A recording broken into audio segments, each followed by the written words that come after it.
Okay, so today we have Unit 3, Lesson 8, which is basically a continuation of what yesterday's lesson was about.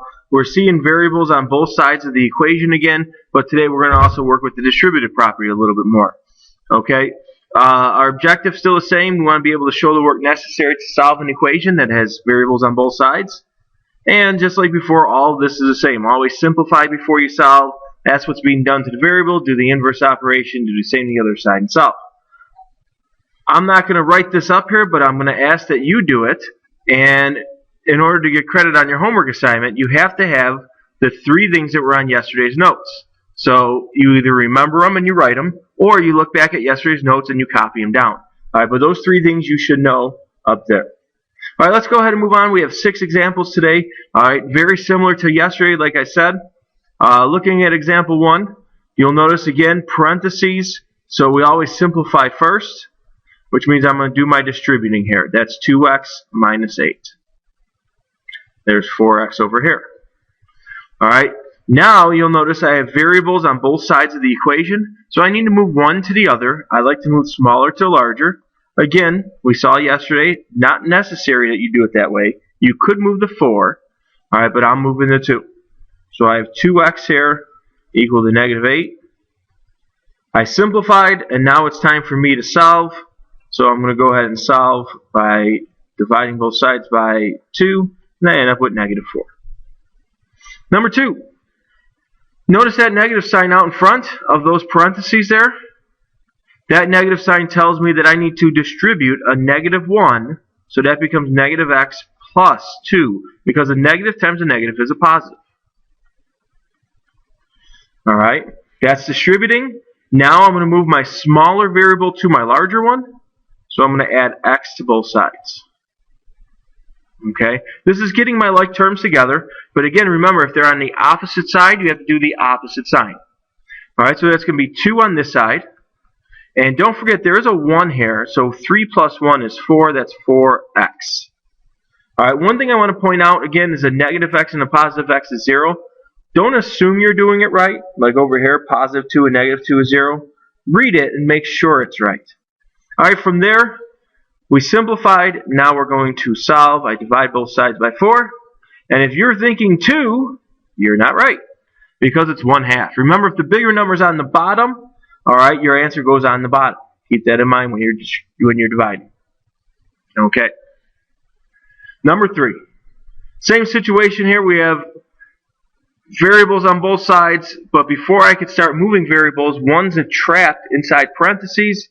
So the way I fix that is through the distributive property. Negative 24, negative times negative is positive 6x. And that's 12x. Alright. I'm going to move the smaller to the larger. Positive 6 and negative 6 is 0. That's going to give me negative 24 equal to 6x.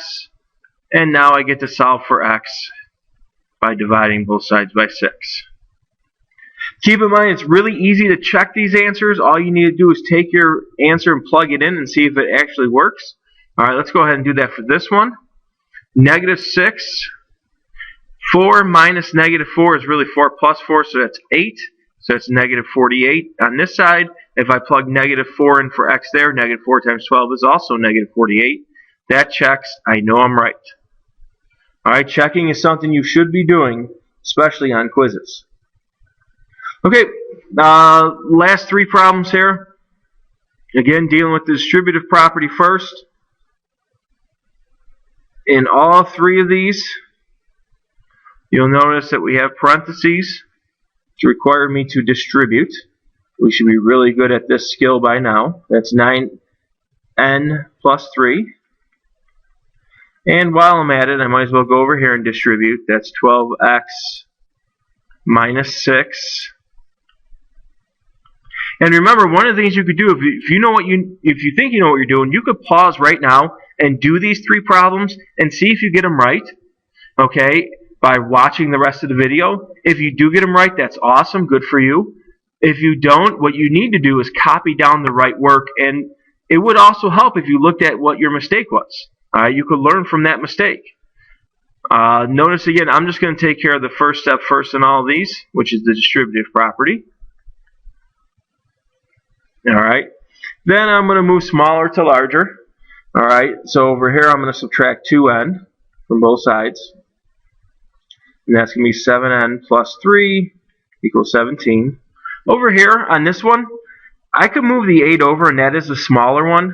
However, I don't like leaving the side blank.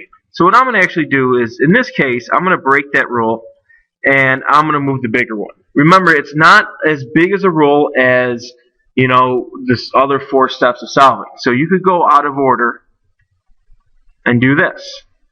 12 and negative 12 is 0, mainly because it follows the big rule of solving, and that is, once again, whatever you do to one side, you have to do the same thing to the other. If you do something different, then you change the problem. But I could subtract 12 from both sides, 12x from both sides, and get the same answer. On this one, I'm going to add 2c to both sides. I end up with 8c plus 18. That's going to cancel, minus 62. Okay. And the last step in each one of these problems is to solve, so let's take care of that now. I have a 2-step equation here. My answer is going to be 2. I have a 1-step equation here. My answer is going to be positive 3 over 2, because the best I could do is take a 2 away. Remember, we don't really want to see decimals as answers when we're solving equations unless there are decimals in the problem. So let's try to keep our answers in fraction form. This last one, we subtract the 18. We end up with 8c being equal to negative 80. There's a negative there. Divide by 8, divide by 8. And we end up with negative 10. Alright, all of these can be easily checked by plugging in the answer. Let's just do one of them just to make sure we're right. Alright, let's do number 4. I plug my 2 in. 3 times 2 is 6. 6 plus 1 is 7. 7 times 3 is 21. On this side, I have 17 plus 2n. I put my 2 there. 2 times 2 is 4. 4 plus 17 is also 21. These are equal. I know that one's right. Alright, see you in class tomorrow. If you need any help, remember to sign up for 1C time.